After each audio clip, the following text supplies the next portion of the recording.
The rain hammered against the windshield, each droplet breaking into a stream as the wipers scraped back and forth in a tired rhythm.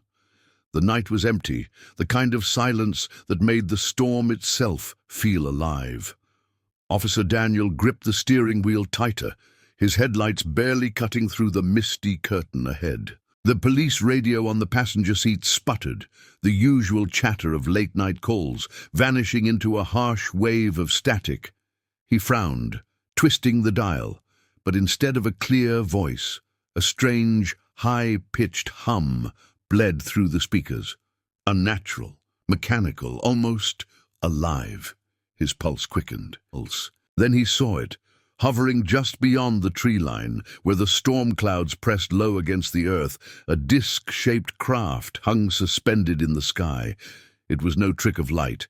Its body glowed with a pale, bluish-white brilliance that shimmered against the falling rain.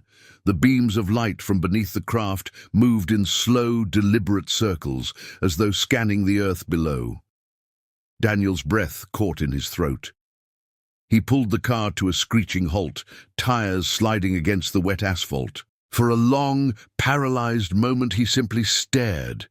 The rain didn't seem to touch the object. It fell around it, but never upon it, as though an invisible shield protected it from the storm. Then, without warning, the disc tilted to one side. In the blink of an eye, it streaked across the horizon with impossible speed, vanishing into the black sky as though it had never been there at all. Daniel sat frozen, the steering wheel still clenched in his trembling hands. The radio remained alive with static, whispering that same high-pitched hum, as if mocking him. He swallowed hard, his throat dry despite the heavy dampness in the air.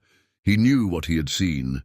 It wasn't a plane, it wasn't a trick of lightning, and it certainly wasn't human. Margaret never spoke of that night in detail again, but her son, even as he grew older, would sometimes wake at night and whisper, "They're back, they're watching." The rain poured relentlessly, slamming against the old farmhouse roof like 1,000 tiny drums. Thunder rolled across the open fields, shaking the windows in their frames.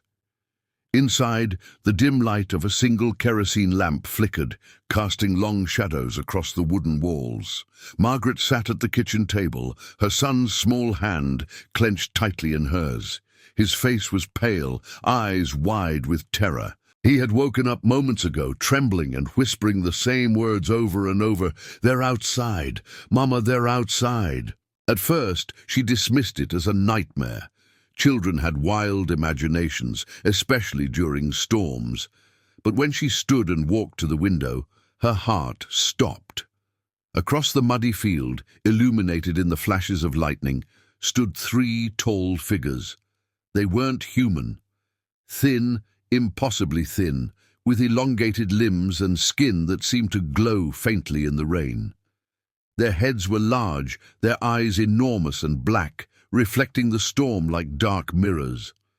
They didn't move, didn't shiver under the downpour, didn't belong. Margaret gasped, pulling the curtain shut in one sharp motion.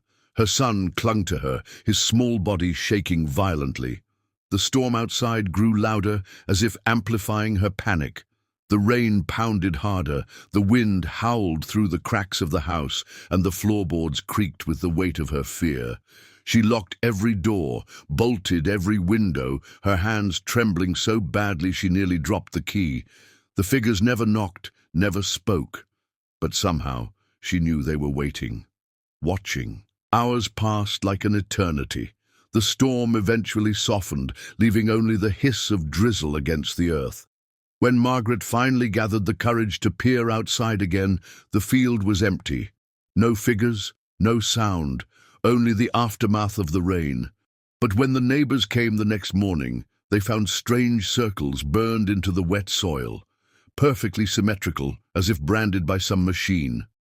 Even stranger, the mud inside the circles was dry, untouched by last night's rain. Deep in the archives of an abandoned airbase, buried beneath dust and forgotten paperwork, sat a small, unmarked box. Inside it, among yellowed folders and old flight logs, lay a reel-to-reel tape, its label faded, almost illegible.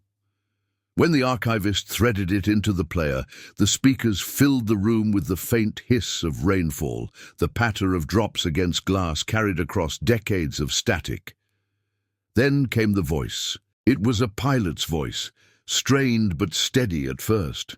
"Command, I have visual on an unidentified craft, hovering at my 10 o'clock. It's moving against the wind. No wings, no tail, no visible propulsion."